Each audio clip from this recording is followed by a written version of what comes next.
Bonjour, je vous propose de refaire ensemble le travail que j'avais demandé sur l'oscillateur amorti.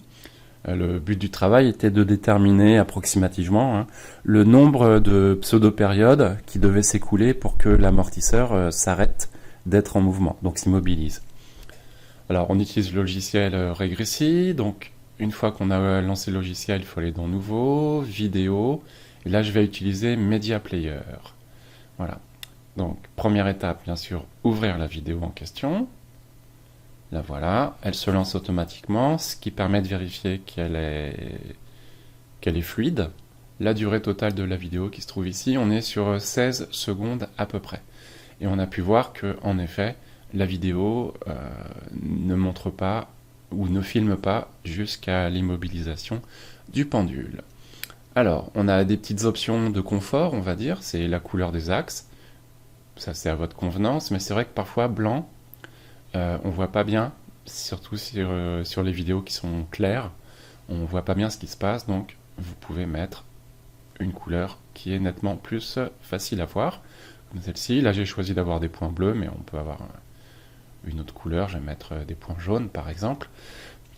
Ici on peut choisir d'afficher le numéro des points. Voilà, je vais activer cette option.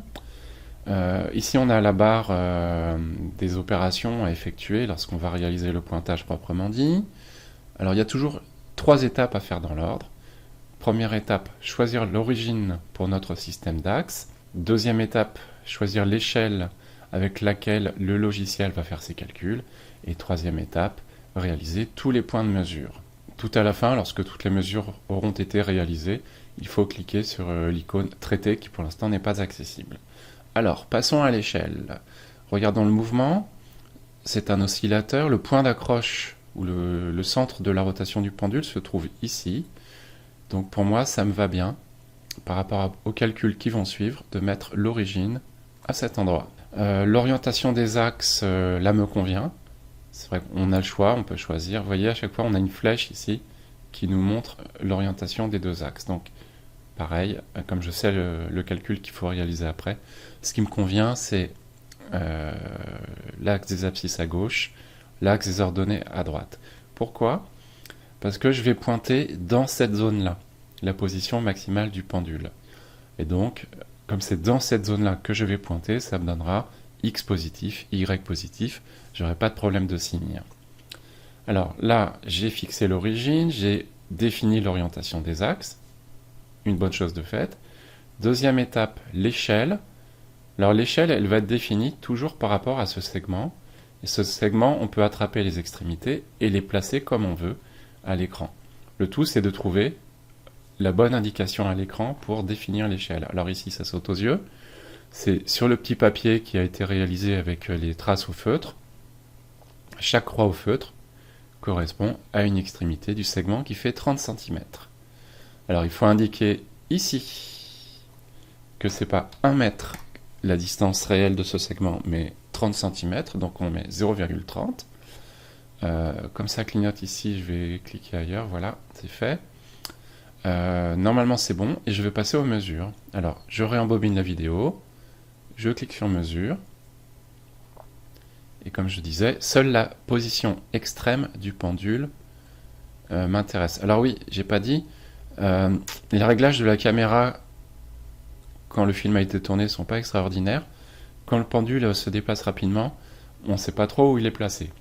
Mais le problème ne se pose pas lorsqu'on est sur une position extrémale, puisque comme le pendule, un très court instant, devient immobile, sa position devient nette ou à peu près nette. Donc ici, c'est la première image à cliquer. J'avance pour aller jusqu'à la position suivante. Donc toujours un maximum d'amplitude. Voilà, c'est ici. Et je fais ça un certain nombre de fois. Donc là, je vais accélérer la vidéo, parce que il y a une bonne dizaine de points à trouver de cette façon-là. Voilà, je suis proche de la fin. Donc entre-temps, j'ai enlevé l'étiquette, parce que le numéro du point était plus gênant qu'autre chose. Et à chaque fois, je choisis l'image la plus nette possible. Et je clique toujours au même endroit par rapport à l'objet en mouvement. Ici, on a une petite barre de progression qui nous dit qu'on est proche de la fin de la vidéo. Alors là, j'hésite. Est-ce que c'est ici? Est-ce que c'est là? Franchement, j'en sais rien. Et puis, ça change pas grand-chose au niveau du pointage.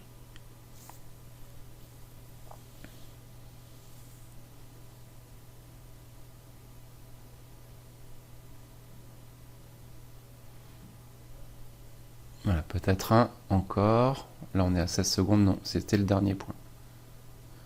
Voilà, tous les points sont faits. Même si c'est en jaune, je vais mettre en rose, tiens, voilà. Les coordonnées sont effectivement affichées ici. Donc, fin de la partie du pointage. Je clique sur Traiter et je bascule dans l'interface habituelle de Régressi. Alors, souvent, c'est pas ça qu'on a. C'est pas ça non plus. C'est ça, voilà. On a juste le graphique. Alors moi, je trouve que c'est plus pratique de passer en mosaïque verticale, fenêtre, mosaïque verticale. Comme ça, on a les deux fenêtres sous les yeux et on voit le résultat des modifications qu'on fait. Ici, on a l'onglet Expression qui nous dit que pour l'instant, on a la date, l'abscisse et l'heure donnée qui nous arrivent du pointage. Si on bascule ici, Tableau, on a les valeurs qui ont été récupérées dans l'interface d'acquisition des données.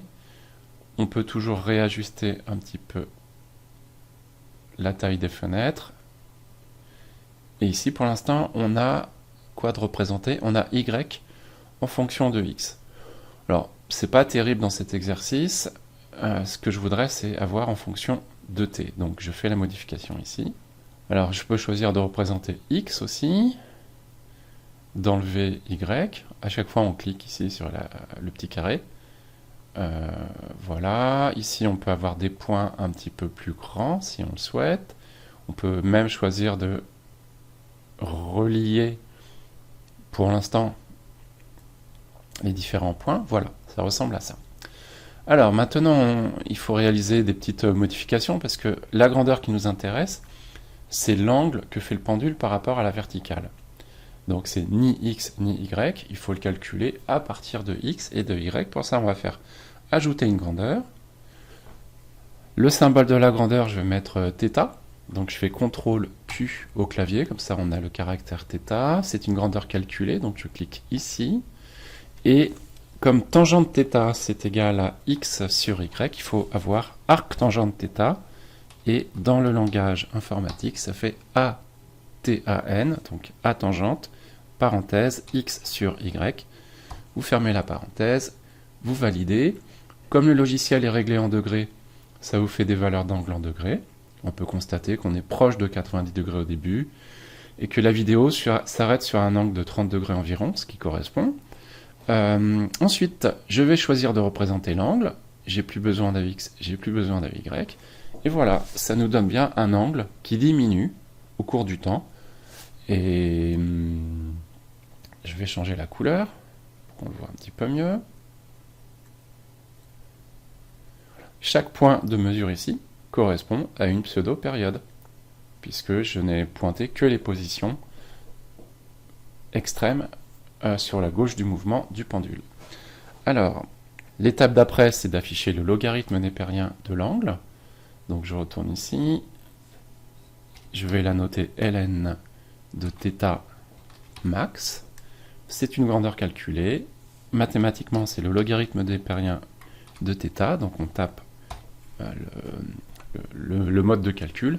ln, parenthèse θ, fermez la parenthèse. Les nouvelles valeurs sont ici. Et au niveau de l'affichage, je vais sélectionner ln de θ max. Et là, ce qu'on constate, c'est qu'on a des points qui sont assez bien alignés, et donc on va modéliser par une droite en cliquant ici dans Modèle. Bien, j'ai eu un petit bug, donc j'ai dû fermer Régressi et le relancer. Donc on en est à ce stade-là, j'ai le logarithme népérien de l'angle qui évolue de 4 et quelques à 3 et quelques. On peut constater sur le graphique qu'on est très loin d'avoir atteint l'immobilité du pendule, et donc la question c'est de déterminer le nombre de pseudo-périodes à patienter pour arriver à la fin du mouvement. Donc, comme les points sont assez bien disposés sur une droite, je vais modéliser par une droite. Donc c'est en cliquant ici qu'on l'obtient. Modèle, je choisis un modèle affine, je l'ajuste automatiquement, et voilà. Alors pour l'instant, on n'a pas grand-chose. Voilà. Si on fait un zoom arrière, hop, on constate que c'est par ici que sa droite va couper l'axe horizontal. Alors, on peut régler l'échelle manuellement, donc on est à peu près sur 70 en abscisse, et puis entre 0 et 5 en ordonnée. Donc, entre 0 et 70 secondes en abscisse, et entre 0 et 5 en ordonnée. Voilà, je valide, on voit mieux les choses. Donc c'est ici que ça se passe. Alors à partir de là, on a différentes options. Soit le réticule libre, qui nous dit que c'est pour à peu près 65,34 secondes que ça se produit. J'aurais pas dû faire cette option. Je vais reprendre le réticule. Voilà, je me suis trompé, c'est la barre d'espace. Voilà, c'est à peu près à 65,41 secondes que ça se produit. Et avec 65 secondes, on a notre réponse. Ça fait à peu près 1 minute. C'est tout à fait plausible par rapport à la partie de la vidéo dont on dispose. Pour avoir la réponse, ou pour confirmer la réponse, il faudrait disposer de la vidéo complète et chronométrer la durée écoulée pour que le pendule s'immobilise.